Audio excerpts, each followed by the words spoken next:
Bismillahirrahmanirrahim.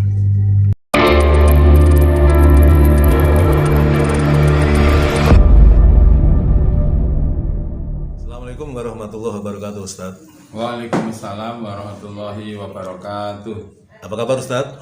Alhamdulillah wa syukrulillah. Baik, senang juga Ustaz sehat, kita sehat, semua saya sehat. Alhamdulillah. Dan kita pakai ruangan yang berbeda nih, Ustaz ya. Ganti suasana. Iya, iya. Baik. Pagi ini kita akan berbicara tentang pengertian dzikir, macam-macam dzikir dan amalan-amalan seperti apa yang bisa dilakukan yang berkaitan dengan masalah dzikir ini, Ustaz. Mohon dijelaskan. Ya.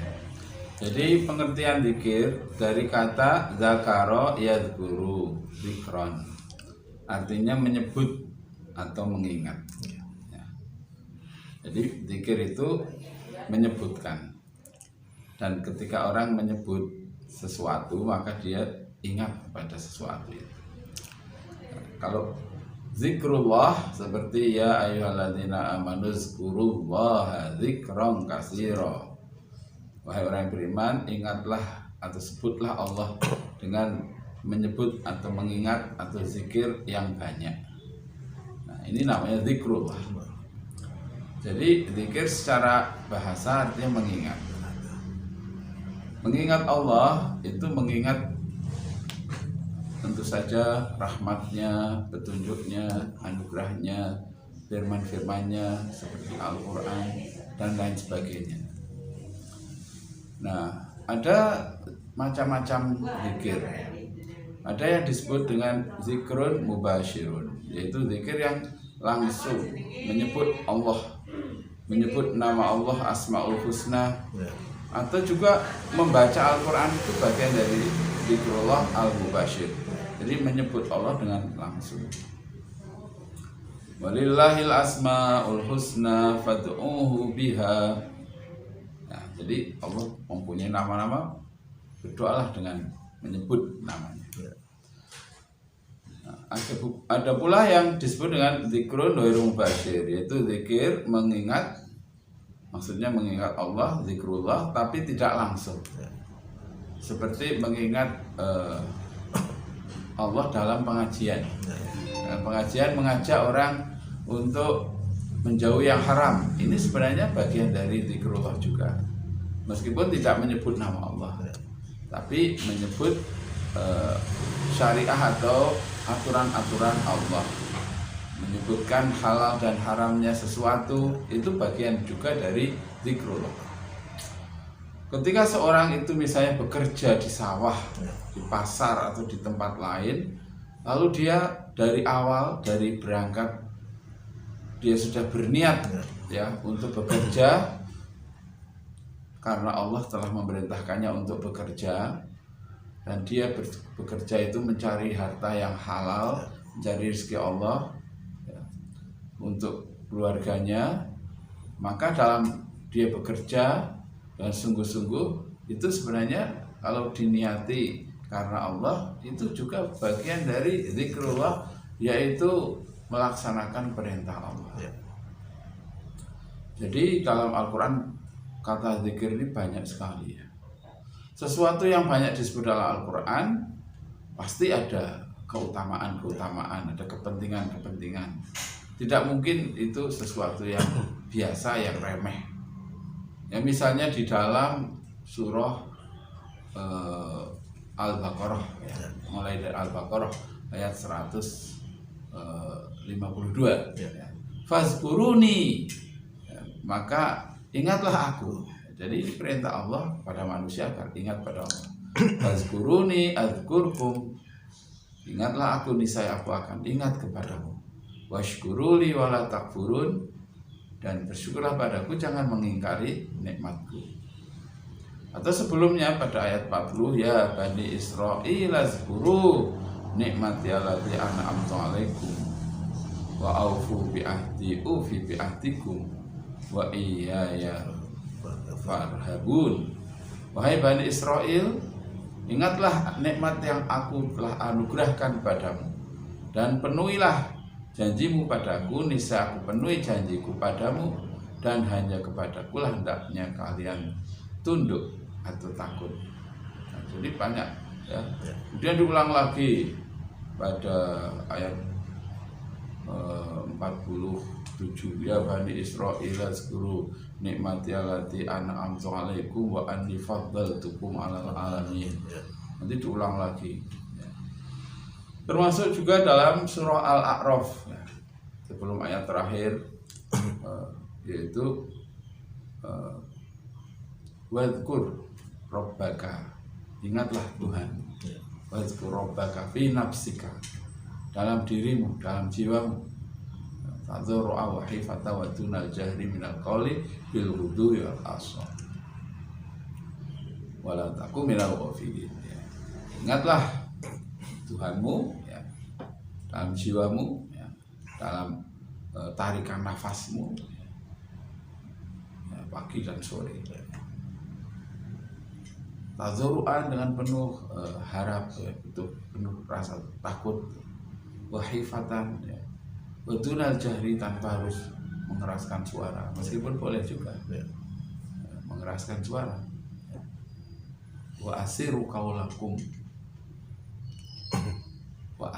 qaulakum awijharu bih, sirlah atau lirihlah dalam kamu bersuara atau berkata, tapi juga keraslah atau keraslah ya, jadi kadang kita harus menyebut nama Allah dengan keras juga. Takbir, Allahu Akbar, masa takbir Allahu Akbar kurang menyemangati ya. Makanya imam yang memimpin sholat jamaah juga keras suaranya. Allahu Akbar ya. Jadi takbir itu seperti itu. Nah, zikrullah ini pahalanya besar sekali. Bahkan dalam surah Al-Ankabut ayat 45 itu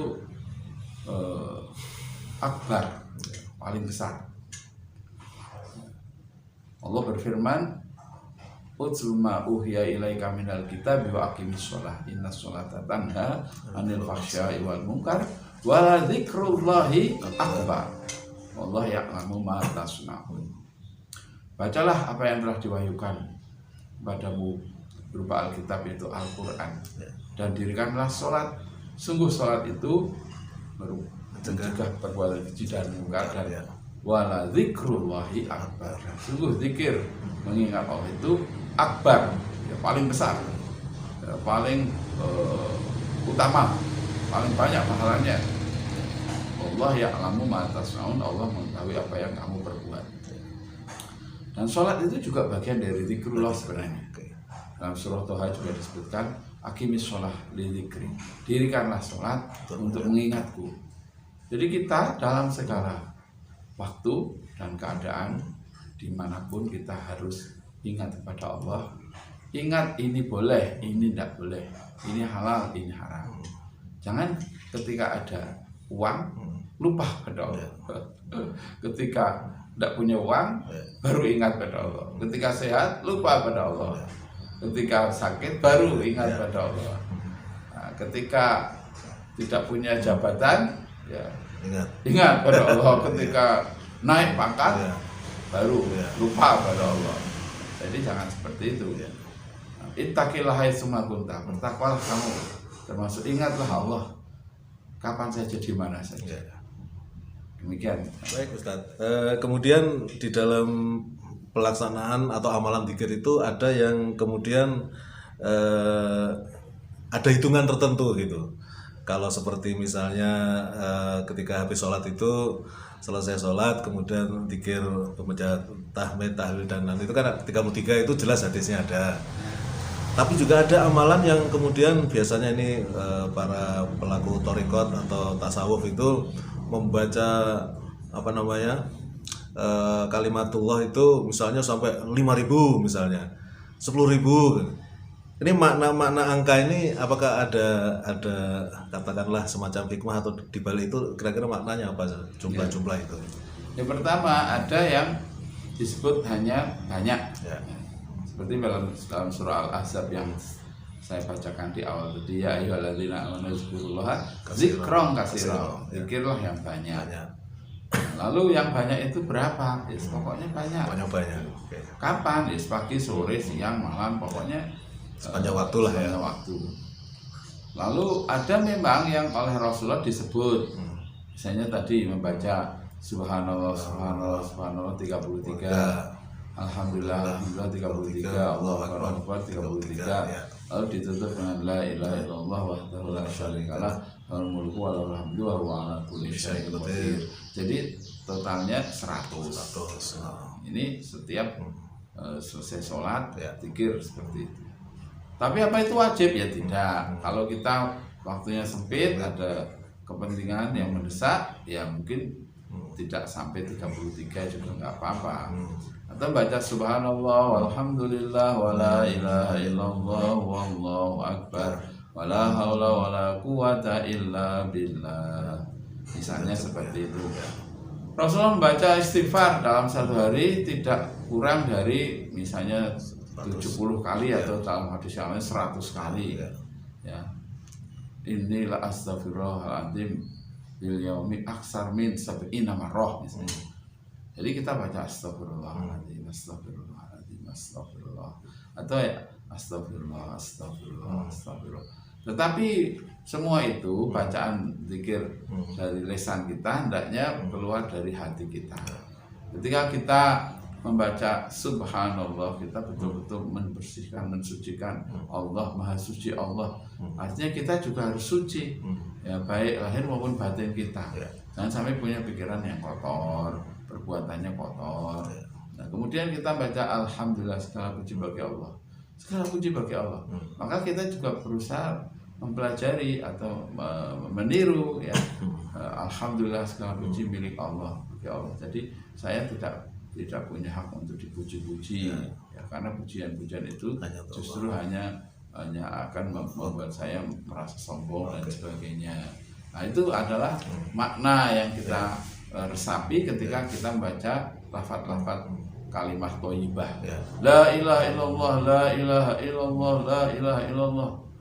Ada yang membaca zikir seperti ini 165. Apa artinya? 165, 1 itu tauhid, 6 itu rukun iman, 5 itu rukun Islam. Tapi itu kan thariqah ya, jalan yang ditempuh oleh para mursyid di dalam membimbing murid-muridnya untuk mendekatkan diri pada Allah, supaya disiplin seragam ya, disebutkan jumlahnya. Kalau tidak kan nanti ada yang berapa, ada yang berapa ya, itu tidak teratur. Nah, jadi hikmahnya dengan menyebut angka atau menghitung itu sebenarnya juga sangat baik untuk otak kita ya. Otak kita itu jadi terbiasa menghitung subhanallah berapa kali gitu. Nah, kalau sudah mulai pikun ya nggak bisa lagi menghitung. Jadi kita belajar untuk juga menghitung. Tapi ada yang sampai 200.000 misalnya ya. Saya pernah ketemu seorang ibu ya, sudah sepuh ya, sudah 90 tahun ke atas tuh. Kebiasaannya itu memang berzikir. Nah, dia ketemu saya, Pak Yai gitu, dia bilang sama saya, Pak Yai. Sudah lama saya masih muda. Itu alhamdulillah kula sampun zikir subhanallah ping 3.000. Terus astagfirullah ping pinter terus saya senang aja dengarkan, meskipun mungkin dia juga sudah lupa ya, sudah 90 tahun. Nah, jadi zikir itu luar biasa nikmatnya. Zikrullah itu obat sebenarnya. Mengapa? Karena kalau orang itu mengingat selain Allah, misalnya mengingat istri selingkuh, misalnya suami selingkuh, zaman sekarang mengingat anak itu narkoba, naudzubillah, itu kan bikin jadi stres, ya kan? Mengingat selain Allah itu penyakit kadang. Tapi kalau dikembalikan kepada Allah ya tidak. Misalnya mengingat ada saudara kita yang sakit, lalu kita mohon kepada Allah kesembuhannya. Jadi mengingat hutang yang banyak, lalu kita mohon pada Allah agar tercukupi atau terlunasi hutang kita. Jadi semuanya itu harus dikembalikan kepada Allah. Dengan demikian kita akan senantiasa gembira Karena yang kita ingat adalah Allah Subhanahu wa taala yang menghidupkan, yang mematikan, rezeki, yang beri kekuatan. Jadi ketika kita lemah, kita baca la haula wala quwata illa billah. Keluar dari rumah bismillahirrahmanirrahim. Jadi kita serahkan kepada Allah atas keamanan rumah kita dan juga perjalanan kita semua aman. Bismillahirrahmanirrahim. Wala haula wala quwata illa billah. Nah, zikir-zikir seperti ini membuat orang itu bahagia. Demikian. Yang terakhir Ustadz, ini mungkin sepele tetapi penting juga terkait dengan penggunaan alat hitung. Contohlah misalnya tasbih. Ada sekelompok orang yang membid'ahkan, ya, karena itu ya Rasulullah tidak mencontohkan. Kemudian muncul juga yang lebih canggih, yang pakai apa itu istilahnya alat checker untuk penghitung itu. Artinya penggunaan alat itu sebetulnya bagaimana menurut Anda? Iya, jadi sebenarnya alat itu sarana, ya kan? Sarana. Jadi seperti misalnya orang azannya itu ibadah. Allahu Akbar, ibadah. Sarananya pengeras suara. Sound system ya kan, sound system supaya orang yang mendengar itu lebih banyak. Karena dahulu kan kalau azan katanya naik ke tempat yang tinggi, ya supaya terdengar lebih luas jangkauannya. Lalu dengan ditemukannya alat, ya maka kemudian tidak perlu harus naik ke tempat yang tinggi. Haji itu ibadah, sarana transportasinya alat saja, alat untuk sampai kita ke tempat di mana kita akan menunaikan ibadah haji. Dulu naik onta, sekarang naik pesawat, jadi itu alat. Lalu bagaimana dengan zikir? Ada orang yang mungkin daya ingatnya kurang ya, cara menghitungnya itu dia pakai tangan, itu mungkin agak kesulitan misalnya. Ketika tawaf misalnya, tawaf 7 kali itu bisa lupa. Lalu dia menggunakan alat. Jadi hanya sekedar alat saja. Jadi orang itu tidak terpaku kepada alatnya, ya. Kemudian dia sibuk dengan alatnya. Tapi itu ya namanya alat atau sarana.